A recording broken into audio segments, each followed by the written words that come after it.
Deer DElEd learner course 504 back paper রি এক্সামিনেশনের জন্য এমসিকিউ কালেকশন আমি গতকালকে দিয়ে দিয়েছি। আপনারা হয়তো পেয়ে গেছেন। এমসিকিউ এর লিঙ্ক দিয়েছি এবং সেখানে পিডিএফ ডাউনলোড লিঙ্কও দেওয়া আছে। তো এখান থেকে আপনি এমসিকিউগুলো দেখুন, প্রয়োজনে পিডিএফ কালেক্ট করুন, করে এখান থেকে স্টাডি করুন।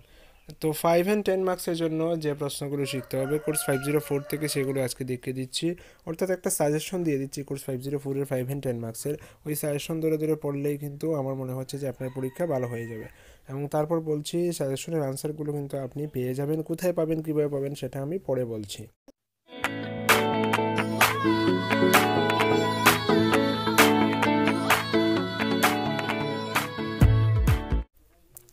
তো যে প্রশ্নগুলো শিখতে হবে, দেখুন যে ছাত্রছাত্রীদের গণিত শেখার ভয় তৈরির প্রধান 4টি কারণ লিখুন।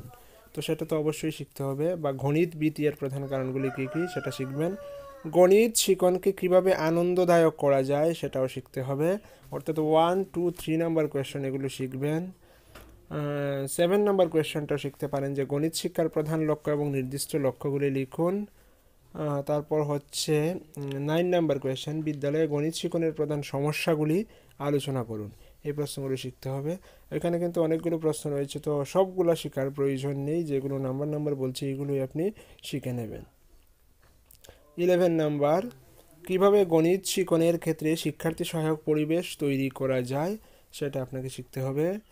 তারপর 12 নাম্বার, এমন প্রশ্ন কিন্তু পরীক্ষায় আসে যে প্রাথমিক শিক্ষা স্তর থেকে একটি গণিতের যে কোনো বিষয় নির্ণয় করুন এবং সেটাকে আরোহী পদ্ধতিতে কীভাবে পাঠদান করবেন তা বর্ণনা করুন।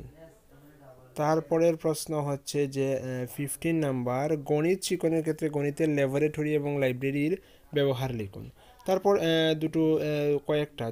কয়েকটা প্রশ্ন রয়েছে, গাণিতিক প্রশ্ন। দেখুন যে 16 নাম্বার, এ একটি কাজ 24 দিনে করতে পারে এবং বি 18 দিনে শেষ করতে পারে।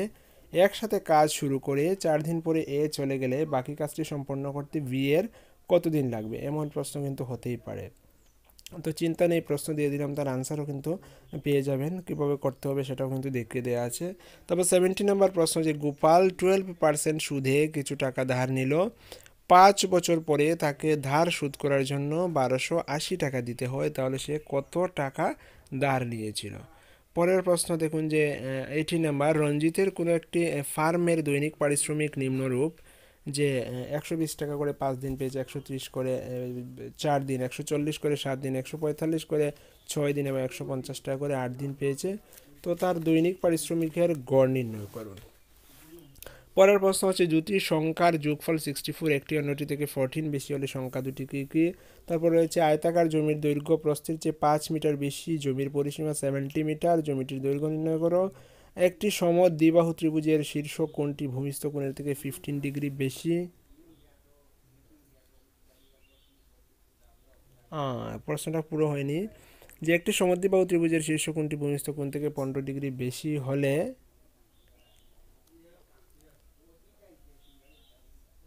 কোণগুলির পরিমাণ নির্ণয় করো। প্রশ্নটা হবে যে 3টি কোণের পরিমাণ নির্ণয় করো। তারপর যেটা শিখতে হবে সেটা হচ্ছে 25 নাম্বার, শিখন কেন্দ্রিক পদ্ধতির বৈশিষ্ট্যগুলো লিখুন। তারপর হচ্ছে শ্রেণীকক্ষের শিখন কর্মসূচিতে অংশগ্রহণের অ্যাসেসমেন্ট করার সময় আপনি কোন কোন ক্ষেত্রে আলোকপাত করবেন।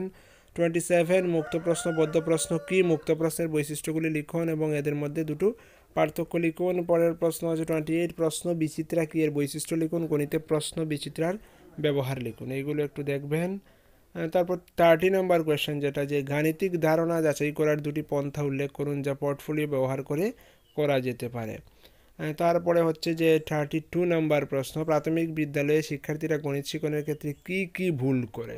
তো এখানে 5 ধরনের ভুল রয়েছে, সেগুলো কিন্তু একটু সুন্দরভাবে পড়বেন, ভালোভাবে বুঝে পড়তে হবে। এগুলো কিন্তু আসতে পারে। তাছাড়া ওইগুলো থেকে কিন্তু আমাদের বিগত পরীক্ষায় কিন্তু এমসিকিউ এসেছিল, যে এই ভুল থেকে কি কি ভুল হতে পারে সেখান থেকে এমসিকিউ কোয়েশ্চেন করেছিল। তারপরে যেটা শিখতে হবে সেটা হচ্ছে 35 নাম্বার, সাধারণ শিশুরা যে সমস্ত ত্রুটির সম্মুখীন হয় তা উদাহরণের সাহায্যে বর্ণনা করুন। শিক্ষক হিসেবে আপনি কী ধরনের পরামর্শ দেবেন?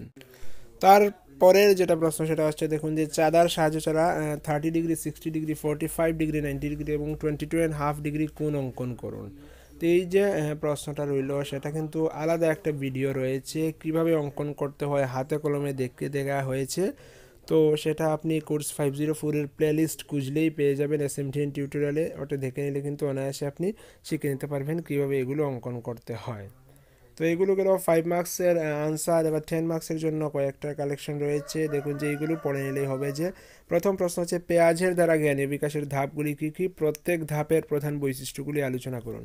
এখানে যে কয়টা প্রশ্ন, শুধু 5টাই প্রশ্ন দেওয়া হয়েছে, সবটাই কিন্তু ইম্পর্টেন্ট, এগুলো কিন্তু আপনাকে পড়তেই হবে। 2 নম্বর রয়েছে আপনার পরিপার্শ্ব থেকে উদাহরণ নির্বাচন করুন যা আপনার শ্রেণীকক্ষে গণিত শেখানোর জন্য ব্যবহার করা যায়। 3 নম্বর হচ্ছে গণিত শিক্ষণের ক্ষেত্রে স্বমূল্যায়ন বা পিয়ার অ্যাসেসমেন্ট এর গুরুত্ব লিখুন। স্বমূল্যায়ন হচ্ছে সেলফ অ্যাসেসমেন্ট, আর হচ্ছে সহপাঠীদের দ্বারা মূল্যায়ন সেটা হচ্ছে পিয়ার অ্যাসেসমেন্ট। তো স্বমূল্যায়ন এবং পিয়ার অ্যাসেসমেন্টের গুরুত্ব লিখুন। এখানে বা লেখা আছে, ওটা বা হবে না, এটা হবে স্বমূল্যায়ন বা এবং পিয়ার অ্যাসেসমেন্টের গুরুত্ব লিখুন। পরের প্রশ্ন হচ্ছে যে গণিত শিক্ষণের নির্দিষ্ট উদ্দেশ্যভিত্তিক নমুনা প্রস্তুত করুন। তারপর লাস্ট কোয়েশ্চেন যেটা, সেটা হচ্ছে যে একজন শিক্ষক হিসেবে শিক্ষক অভিভাবক দিবসে কীভাবে আলোচনা করবেন তা লিখুন। এই যে কিছু প্রশ্ন বললাম সেইগুলো যদি আপনি দেখে নেন তাহলে আমার মনে হচ্ছে কভার হয়ে যাবে কোর্স 504। তো আশা রইল আপনার পরীক্ষা ভালো হবে, এইভাবেই স্টাডি করুন। আর এইগুলোর আনসার আমি এখন জাস্ট আপনাদেরকে দেখিয়ে দিচ্ছি। গাণিতিক যে প্রশ্নগুলো ছিল তার সমাধান কীভাবে করতে হবে জাস্ট এখন দেখে দিচ্ছি। তো সেগুলো বুঝিয়ে দেওয়ার প্রয়োজন অনুভব করছি না, এগুলো খুবই সহজ এবং আপনি অনায়াসেই বুঝে নেবেন। তো জাস্ট আনসারগুলো আমি দেখিয়ে দিচ্ছি।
এই সাজেশন বেসড আনসারটাও কিন্তু আপনি ইউটিউব চ্যানেলে পেয়ে যাবেন, জাস্ট একটু সার্চ করে দেখবেন, নতুবা আমি লিঙ্ক দিয়ে দেবো এবং সেখানের সঙ্গেই কিন্তু ডেসক্রিপশন বক্সে তার ডাউনলোড লিঙ্ক দেওয়া রয়েছে, পিডিএফ 60 পাতার একটা পিডিএফ, এবং সেই পিডিএফটা ডাউনলোড করুন। সেখান থেকে যে যে জিনিসগুলো শেখার জন্য বললাম সেগুলো শিখে নিন, তাহলে কিন্তু আপনার মুশকিল আসান হয়ে গেল। যাই হোক, মনে করছি সেটা আপনাদের কাছে হেল্পফুল হবে।